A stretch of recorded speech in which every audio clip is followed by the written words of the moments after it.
जो एक बहुत बड़ा ट्रिगर है सर, उसके बारे में अब आप बताइए। वेदांता डीलिस्टिंग ऑफर आज से शुरू हो रहा है, इस पूरे हफ्ते खुला रहेगा। कैसे देखना चाहिए सर, क्योंकि फ्लोर प्राइस 87.5 का है, क्लोजिंग 135 की है। इसकी फेयर वैल्यू आप क्या देख रहे हैं और इन्वेस्टर्स को क्या भाव मिलना चाहिए इसकी डीलिस्टिंग के लिए? ज्यादा से ज्यादा मैक्सिमम प्राइस मिले इन्वेस्टर्स को, मैं तो यही चाहता हूं। और स्पेशली रिटेल इन्वेस्टर्स को तो एक अच्छा चांस मिलना चाहिए। और ये इंश्योर करना है चार बड़े इन्वेस्टर्स को, जिसमें LIC है, सिटी बैंक है, इसके अलावा HDFC म्यूचुअल फंड है, ICICI प्रू म्यूचुअल फंड है। मुझे लगता है ये चारों मिलकर डिसाइड करेंगे कि अल्टीमेटली वेदांता की डीलिस्टिंग प्राइस क्या होनी चाहिए। लेकिन प्राइस क्या होनी चाहिए, वो कहते हैं ना दीप की beauty lies in the eyes of beholder. मतलब आप कितना अच्छा आपको शेयर लगता है, ये एक इन्वेस्टर के एंगल से अलग चीज हो सकती है और एक प्रोमोटर के एंगल से अलग चीज हो सकती है। देखिए, प्रोमोटर कभी भी डीलिस्टिंग क्यों करता है? डीलिस्टिंग करने की सिर्फ दो वजह होती है। एक, या तो वो लिस्टिंग और डिस्क्लोजर्स के झंझट से छुट्टी पाना चाहता है, या उससे बड़ा कारण जो होता है वो ये कि स्टॉक में बहुत वैल्यू है, कंपनी में बहुत वैल्यू और शेयर के दाम औने पौने दामों पर चल रहे हैं और लिक्विडिटी है, तो क्यों ना उसका इस्तेमाल किया जाए। अब जहां तक वेदांता का सवाल है, अनिल अग्रवाल जी की इतनी कंपनियां रह चुकी है, 50 कंपनियां वो लिस्ट कर चुके हैं और मतलब इतने सालों से इतना बड़ा एम्पायर चला रहे हैं, तो उन्हें लिस्टिंग के झंझटों से तो कोई दिक्कत वाली बात है नहीं कि हर क्वार्टर रिजल्ट देना है या ये करना है वो करना है। ये छोटी कंपनियों के लिए हो सकता है या कुछ विदेशी कंपनियों के लिए हो सकता है, लेकिन वेदांता जैसी कंपनी के लिए लिस्टिंग वाला झंझट तो है नहीं। तो फिर दूसरा कारण क्या? दूसरा कारण ये कि शेयर बड़े औने पौने दामों पर ट्रेड कर रहा है और बड़ी अच्छी वैल्यूएशन है, तो फिर क्यों ना उस खराब मार्केट मूड का, गिरे हुए दामों का फायदा उठाकर आप डीलिस्टिंग करें। और यही उन्होंने सोचा है, 100% यही सोचा है और इसी वजह से कर रहे हैं। अब सेबी के फॉर्मूले के हिसाब से 87 रुपए जो डीलिस्टिंग का फ्लोर प्राइस आया था, आप में सब जानते हैं कि आप जब डीलिस्टिंग करने जाएंगे तो आपको बड़ा पैसा तो देना ही होगा। और स्पेशली तब जबकि 52 हफ्तों का ऊपरी स्तर अगर आप देखेंगे वेदांता का तो कहीं ज्यादा है, मेरे ख्याल से 400 रुपए के आसपास कुछ लाइफ टाइम हाई, माफ कीजिए 52 हफ्तों का तो 166 रुपए है, लेकिन लाइफ टाइम हाई काफी ज्यादा है। जाहिर सी बात है 250 रुपए 300 रुपए कई ऊपर के दामों के स्टॉक कई इन्वेस्टर्स के पास पड़े हुए हैं, तो वो जल्दबाजी में डीलिस्टिंग में देना नहीं चाहेंगे। तो अब पॉइंट ये है कि जहां एक और प्रमोटर चाहता है कि वो वैल्यू देखकर डीलिस्टिंग करें, वहीं दूसरी तरफ इन्वेस्टर को एक फेयर प्राइस मिले। इसका एक बैलेंस होना बहुत जरूरी है, नहीं तो फिर क्या होता है कि डीलिस्टिंग ऑफर आपके सक्सेसफुल नहीं होते। मसलन आपने देखा आइनोस स्टाइलेशन में क्या हुआ, वहां पर डीलिस्टिंग ऑफर आपका सक्सेसफुल नहीं हो पाया। और दूसरी तरफ एक हेक्सावेयर का एग्जांपल है कि किस तरह से हेक्सावेयर में आपके लिए डीलिस्टिंग ऑफर सक्सेसफुल हुआ। हेक्सावेयर में आप देखिए लगभग 290 रुपए के आसपास का डीलिस्टिंग प्राइस था, ऑफर प्राइस था, और जाकर वो हुआ 475 रुपए पर। तो इसका मतलब क्लियर कट है 265 रुपए पर फ्लोर प्राइस रखा था और 475 पर डीलिस्टिंग हुई। देखिए कितनी वैल्यू दी है, 275 वाला 400, 270 वाला 265 वाला 475, जबकि स्टॉक में एक थोड़ा रनअप तो नेचुरली डीलिस्टिंग के पहले आता ही है। आइनोस स्टाइलेशन दूसरा केस है जहां पर 480 रुपए की फ्लोर प्राइस थी, लेकिन 1100 रुपए की प्राइस निकल कर आई और वो डिलिस्ट नहीं हुआ। तो दोनों तरफ जो हो रहा है वो सही नहीं है कि बहुत एक्सट्रीम अगर शेयर होल्डर्स डिमांड करें कि ये प्राइस होनी चाहिए तो भी डीलिस्टिंग नहीं होगा, और वापस सब फर्ज करेगा अगर वेदांता का डीलिस्टिंग नहीं होता है तो स्टॉक वापस हो सकता है 100 रुपए आ जाए, तब भी आपको नुकसान है।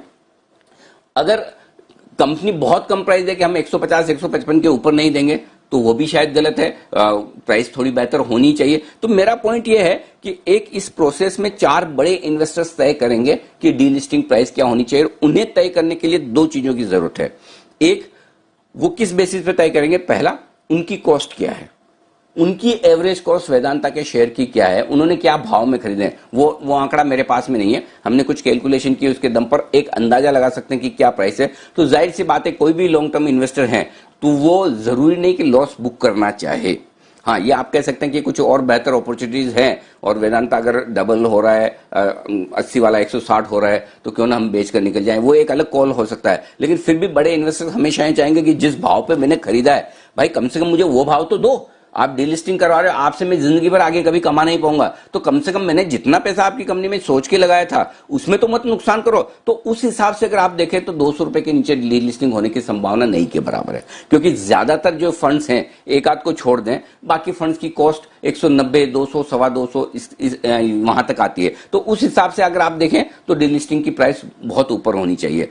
दूसरी तरफ अगर आप देखें तो डीलिस्टिंग की प्राइस क्या वाकई में 200, सवा 200 रुपए हो सकती है, ये इस बात पर डिपेंड करता है कि प्रोमोटर्स कितने मजबूत है और उनके पास पैसा कितना है। और अगर लिक्विडिटी के सिचुएशन के लिहाज से और उनके पैसों के अरेंजमेंट के लिहाज से देखें तो कोई संभावना नहीं कि 200 रुपए में वेदांता डीलिस्ट कर पाए, क्योंकि जितनी फंड्स की अरेंजमेंट उन्होंने की और चलिए मान लीजिए थोड़ा बहुत और भी कर लें, तब भी 170-75 के ऊपर की ताकत नजर नहीं आती है। अब मैं अंडर एस्टिमेट नहीं करना चाहता, अनिल अग्रवाल साहब चाहें तो जुगाड़ भी कर सकते हैं पैसे का और आराम से मिल भी सकता है और हो सकता है 200 रुपए की भी डीलिस्टिंग को वो पूरा करने की कोशिश करें। लेकिन अभी तक जो फंड रेज किया है या जो हो सकता है उसको देखते हुए लगता नहीं कि कंपनी में 170-75 के ऊपर डीलिस्टिंग करवाने की ताकत है। वो भी हो जाए तो बड़ी बात है। तो अब इन दोनों के बीच में ये रस्साकशी वाला मामला है। मेरा ये समझना है कि अगर वेदांता जैसी कंपनी, इतनी बड़ी कंपनी डीलिस्ट होती है तो शेयर होल्डर्स को एक अच्छा खासा प्रीमियम करंट मार्केट प्राइस पर भी मिलना चाहिए। और करंट मार्केट प्राइस से मेरा मतलब 135-140 रुपए, और यहां से भी एक अच्छी प्रीमियम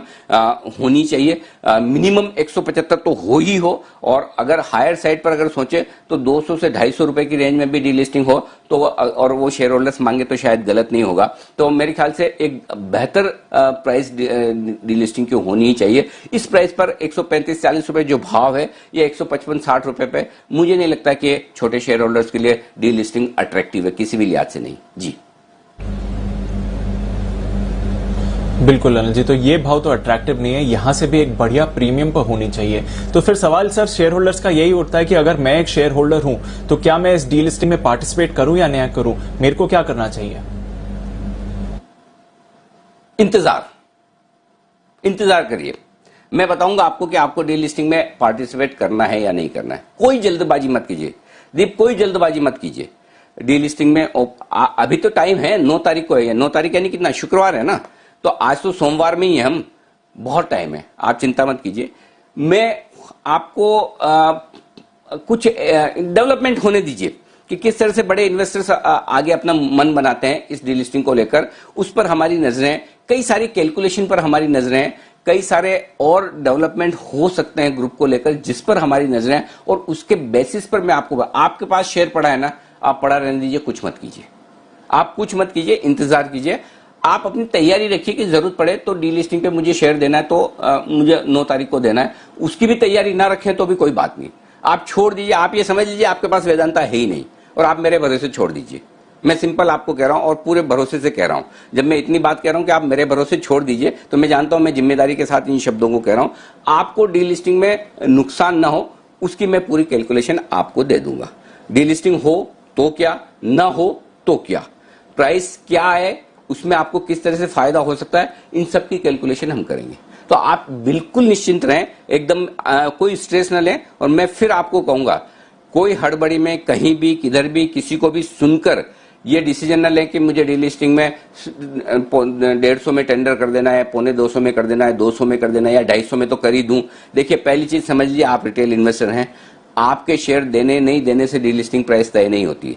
डीलिस्टिंग प्राइस और डीलिस्टिंग होना या नहीं होना ये आपके हमारे हाथ में है ही नहीं, ये जिन लोगों के हाथ में उन्हें तय करने दीजिए। और उनमें 4-5 बड़े फंड है, FIs हैं, उन्हें तय करने दीजिए कि वो डीलिस्टिंग क्या प्राइस में कराना चाहते हैं। और आप निश्चिंत रहिए, आपको डीलिस्टिंग पर नुकसान नहीं होगा। अगर डीलिस्टिंग होती है तो किसी हिसाब से आपको कोई नुकसान नहीं होगा, आपको वो प्राइस मिल जाएगी, आराम से मिलेगी, शांति से बैठिए। तो दीप, इंतजार कीजिए मेरे अगले कॉल का वेदांता पर, और मैं आपको एकदम ठोक बजाकर बिल्कुल अच्छे से मैं बताऊंगा कि आपको वेदांता की डीलिस्टिंग में क्या करना है। अभी आपके पास वेदांता के शेयर हैं, पड़े रखिए और कुछ मत कीजिए।